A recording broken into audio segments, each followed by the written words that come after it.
Hello बच्चों, कैसे हैं आप सब लोग। उम्मीद करता हूं बेहतर होंगे।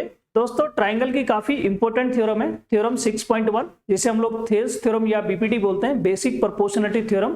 तो चलिए देख लेते हैं इसको कैसे प्रूव करना है। ओके, नाउ पहले हम लोग इसका स्टेटमेंट देख लेते हैं। स्टेटमेंट में देखो गिवन है, if a line is drawn parallel to one side of a triangle to intersect the other two sides in distinct points, then prove that the other two sides are divided in the same ratio. Means एक triangle हमको given है, अगर triangle की किसी side की हम parallel एक side हम लोग ड्रॉ करते हैं, ठीक है, एक पैरेलल हम लोग लाइन ड्रॉ करते हैं जो ट्राइंगल की अदर टू साइड को डिस्टिंक्ट पॉइंट पे क्या करता है, आपका इंटरसेक्ट करता है, ठीक है। तो ये क्या होगा, आपका सेम रेशियो में डिवाइड करेगा इसको। मीन्स जो AD डिवाइडेड बाई DB है वो आपका इक्वल होगा AE डिवाइडेड बाई EC के, ठीक है। तो सबसे पहले क्या करेंगे, हम लोग इसमें गिवन डेटा कलेक्ट कर लेंगे, जो भी हमारा गिवन डेटा है। गिवन डेटा में आपको दे रखा है in triangle ABC, in triangle ABC, इसमें आपको गिवन है कि जो DE है वो पैरेलल है आपका बेसिकली किसके, DE parallel BC, right. DE आपको BC के पैरेलल दे रखा है। और बेसिकली हमने क्या प्रूव करना है इसमें, प्रूव करना है इसमें हमने कि जो हमारा ये जो DE है वो इस ट्राइंगल को क्या कर रहा है, सेम रेशियो में डिवाइड कर रहा है। Means AD divided by DB equal to AE divided by EC। तो ये बेसिकली हमने प्रूव करना है, ठीक है। तो सबसे पहले हमारा स्टेप होता है गिवन, उसके बाद होता है टू प्रूव। नेक्स्ट स्टेप है यहाँ पे हमारा कंस्ट्रक्शन। तो थोड़ा सा इसमें हमने कंस्ट्रक्शन भी करना है। क्या कंस्ट्रक्शन करना है, देखो यहाँ पे हमारा छोटा सा कंस्ट्रक्शन या इसमें हम करके लेके चलेंगे। पहले तो हमने क्या करना है, ज्वाइन कर देना है BE, ठीक है, BE और CD को हमने ज्वाइन कर दिया, ठीक है। To join BE and CD। First part में हम लोग क्या करेंगे, to join BE and CD, right. तो BE और CD को हम लोगों ने ज्वाइन कर दिया। उसके बाद क्या करेंगे, ड्रॉ DM, यहां पर क्या करें, एक परपेंडिकुलर ड्रॉ कर रहे हैं, इसके ऊपर हम DM, ठीक है, इस पॉइंट को नाम दे दिया मैंने M, DM, right.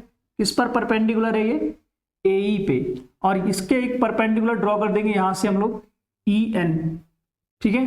EN basically जो हमारा परपेंडिकुलर है वो किस पर है, वो है हमारा AD पर, ठीक है। तो ये दो परपेंडिकुलर यहां से हमने ड्रॉ कर दिए।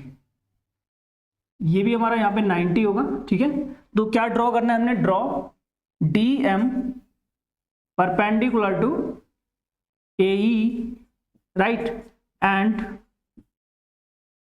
EN perpendicular to AD।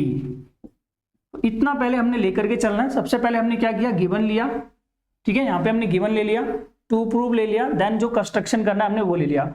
अब हम जाएंगे दोस्तों प्रूफ के अंदर, ठीक है। प्रूफ में हमने क्या करना है, प्रूफ के अंदर जाएंगे। पहले हमने सबसे पहले इस ट्राइंगल का एरिया निकाल लेना है ADE का, ठीक है। जब हम ADE का एरिया निकालेंगे तो हम इसको बेस लेंगे AD को, और EN को क्या लेंगे, परपेंडिकुलर लेंगे, ठीक है। तो यहां से मैं गिवन और टू प्रूफ वाला पार्ट हटा देता हूं, ठीक है।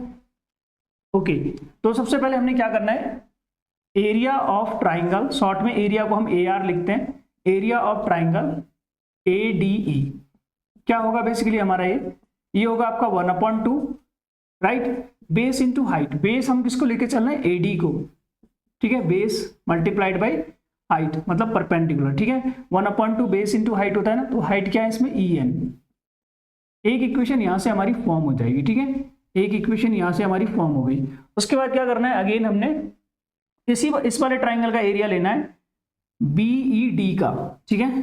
तो एरिया ऑफ ट्राइंगल BED, इसका हम लोग लेकर के चल रहे हैं बेसिकली। तो ये भी क्या होगा आपका 1/2, ठीक है। अब बेस देखिए, बेस इसका ये है DB, ठीक है, जो DB है वो इसका बेस है। और परपेंडिकुलर क्या होगा, थोड़ा सा मैं इसको एक्सप्लेन करता हूं कि परपेंडिकुलर इसका हम कैसे अज्यूम कर रहे हैं। देखिए यहां पर मान लीजिएगा आपका कुछ ट्राइंगल है ऐसा, इस टाइप का ट्राइंगल है, ठीक है।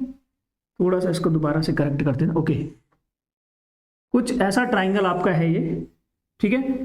तो इस ट्राइंगल में अगर आप देखोगे, इस वाले पॉइंट को मान लो कि ये बी वाला पॉइंट है, ठीक है, और ये वाला पॉइंट आपका क्या है, डी वाला पॉइंट है। अब यहां से जो परपेंडिकुलर आप लोग ड्रॉ करोगे, जो आपका ई एन है, ई आपका कुछ यहाँ है और एन है आपका कुछ ऐसे, तो जो परपेंडिकुलर है वो आपका ये होगा ई एन, और बेस क्या होगा आपका ये बी डी। ठीक है, तो इसमें जो डी बी आपका है वो बेस हो गया। इस वाले ट्राइंगल की बात कर रहा हूं मैं, बी ई डी की, इस बी ई डी वाले ट्राइंगल में बी ई डी, ठीक है, इस बी ई डी वाले ट्राइंगल में क्या हो रहा है, ये आपका परपेंडिकुलर देखो ई से एन तक जा रहा है, ये परपेंडिकुलर हो गया आपका, और ये बी डी जो है वो बेस हो गया। तो यहाँ पर जो ई एन है वो आपका परपेंडिकुलर होगा। ठीक है, तो ये आ गया इक्वेशन नंबर 2। हटा दें इसको। ओके, उसके बाद देखिए नेक्स्ट, इसमें सेम हमने ट्राइंगल एडीई में चलना है। एडीई का जब आप एरिया निकालोगे तो क्या होगा, एक बार हमने इसको बेस लेना है, इसको परपेंडिकुलर लेना है। ठीक है, तो अगेन हम area of triangle ADE find कर रहे हैं यहाँ पे। इसमें क्या होगा आपका 1/2, जो बेस है आपका वो क्या हो जाएगा एई। ठीक है, बेस हो गया आपका एई, राइट, एई आपका बेस हो गया, और परपेंडिकुलर क्या होगा यहाँ से, परपेंडिकुलर हो जाएगा आपका डीएम। ठीक है, डीएम हो गया आपका परपेंडिकुलर। ये आ गया इक्वेशन नंबर 3 आपका, राइट। ऐसे ही हमने इधर भी एक एरिया निकाल लेना है इसका सी डी ई का। ठीक है, जैसे हमने बी ई डी का निकाला था, ऐसे ही सी डी ई का भी निकाल लेंगे। तो area of triangle C D E, right, ये क्या होगा हमारा 1/2 बेस इंटू हाइट, बेस इसका ये हो जाएगा ई सी, राइट, ई सी यहाँ पर बेस हो गया इसका, और जो परपेंडिकुलर है वो क्या होगा, वो होगा आपका डीएम। ठीक है, कैसे आ रहा है मैं इसको फिर से यहाँ पे दिखा देता हूँ। मान लो कि आपका जो ट्राइंगल है वो कुछ ऐसा है। ठीक है, यहाँ पर आपका सी हो गया, ठीक है, सी ये हो गया, और जो ई है वो आपका यहाँ पर को है, और जो परपेंडिकुलर है वो आपका इधर है, ये परपेंडिकुलर जो एम है वो यहाँ है, और डी वाला पार्ट आपका यहाँ। तो कुछ ऐसा ट्राइंगल है, इसका निकालना है ट्राइंगल सीईटी का। ठीक है, या सीडीई का। तो इस ट्राइंगल का एरिया क्या होगा, बेस, ये बेस हो गया इसका सीई, और परपेंडिकुलर क्या होगा इसका डीएम। तो यहाँ पे डीएम इसका परपेंडिकुलर हो गया। ये आ गया इक्वेशन नंबर 4।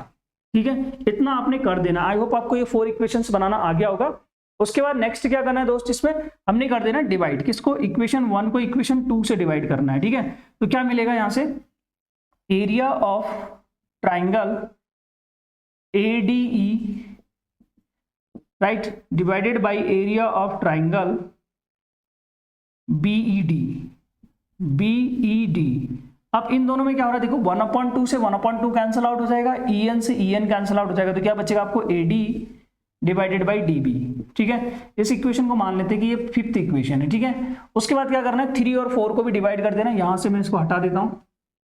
ओके, नाउ 3 और 4 को भी आप लोग डिवाइड कर दोगे, 3 डिवाइडेड बाई 4, तो क्या मिलेगा यहाँ से, इक्वेशन 3 को 4 से डिवाइड करेंगे, ये मिल जाएगा आपको area of triangle ADE divided by area of triangle CDE, triangle CDE, right. देखो यहां से भी 1/2 से आपका ये वाले 1/2 से वाला 1/2 आपका कैंसिल आउट हो रहा है, डीएम से डीएम कैंसिल आउट हो रहा है, तो क्या मिलेगा यहाँ पे एई डिवाइडेड बाई ईसी, ये आपको मिल जाएगा। ये आ गया इक्वेशन नंबर आपका 6। ठीक है, अभी इसको भी यहां से हटा देते हैं। ओके, अब हमारा क्वेश्चन बिल्कुल सॉल्व हो चुका है। आप इक्वेशन 5th और 6th में देखिए, आपका जो न्यूमरेटर वाला पार्ट है area of triangle ADE, area of triangle AD, ये बिल्कुल इक्वल दे रखे हैं, लेकिन डिनोमिनेटर में आपको डिफरेंट दे रखा है। तो क्या होगा देखो, यहाँ पर जो एरिया ऑफ ट्राइंगल बीईडी होगा वही एरिया ऑफ ट्राइंगल सीडीई होगा। ठीक है, एरिया ऑफ ट्राइंगल जो एडीई होगा, सॉरी बीडीई होगा, बीईडी, सॉरी बीईडी जो होगा वही आपका एरिया ऑफ ट्राइंगल क्या होगा, ये होगा आपका सीडीई। ठीक है, सीडीई क्यों हो रहा है ये, क्योंकि both are between same parallel line. देखो दोनों जो डीई और बीई है, बीसी है, जो डीई और बीसी है उसी के पैरेलल लाइन के बीच में ये दोनों ट्राइंगल बन रहे हैं आपके बीईडी और सीडीई। ठीक है, तो both are on the same base DE. ठीक है, दोनों के दोनों ट्राइंगल एक ही बेस पे बन रहे हैं, डीई पे। ठीक है, same base DE and between same parallel lines. ठीक है, सेम पैरेलल लाइंस, जब भी दो ट्राइंगल आपके सेम पैरेलल लाइंस के बीच में बनेंगे, ठीक है, सेम पैरेलल लाइंस के बीच में जब दो ट्राइंगल बनते हैं तो उनका एरिया क्या होता है, इक्वल होता है, ठीक है। दोनों ट्राइंगल का बेस भी सेम है और दोनों सेम पैरेलल लाइन के बीच में बनने, तो उनका एरिया क्या होगा, इक्वल होगा, ठीक है। अब देखो यहां पर जब हम चेंज करेंगे इसको, BED और CDE दोनों को इक्वल पुट करेंगे तो यहाँ पे हमारा LHS इक्वल आ जाएगा, तो फिर वहां से क्या करेंगे, RHS भी इक्वल कर देंगे। तो यहां से मैं इसको हटा देता हूं। Okay, now from equation 5th and 6th, ठीक है, now from equation 5th and equation 6, ठीक है, 5 और 6 की हेल्प से क्या हो जाएगा, हमारा जो AD डिवाइडेड बाई DB है, ठीक है, वो इक्वल हो जाएगा किसके, AE डिवाइडेड बाई EC के इक्वल हो जाएगा, राइट। तो यही है हमारी थेल्स थ्योरम, ठीक है। तो थेल्स थ्योरम को हम लोग क्या बोलते हैं, बेसिक प्रोपोर्शनलिटी थ्योरम भी बोलते हैं, ठीक है। तो ये हमारा हो गया यहाँ से हेंस प्रूव्ड। तो आई होप दोस्तों आपको क्वेश्चन पकड़ में आ गया होगा। तो अगर आपको मेरी वीडियो पसंद है तो प्लीज वीडियो को लाइक और चैनल को सब्सक्राइब जरूर हिट कर दें। तो मिलते हैं दोस्त नेक्स्ट पार्ट में।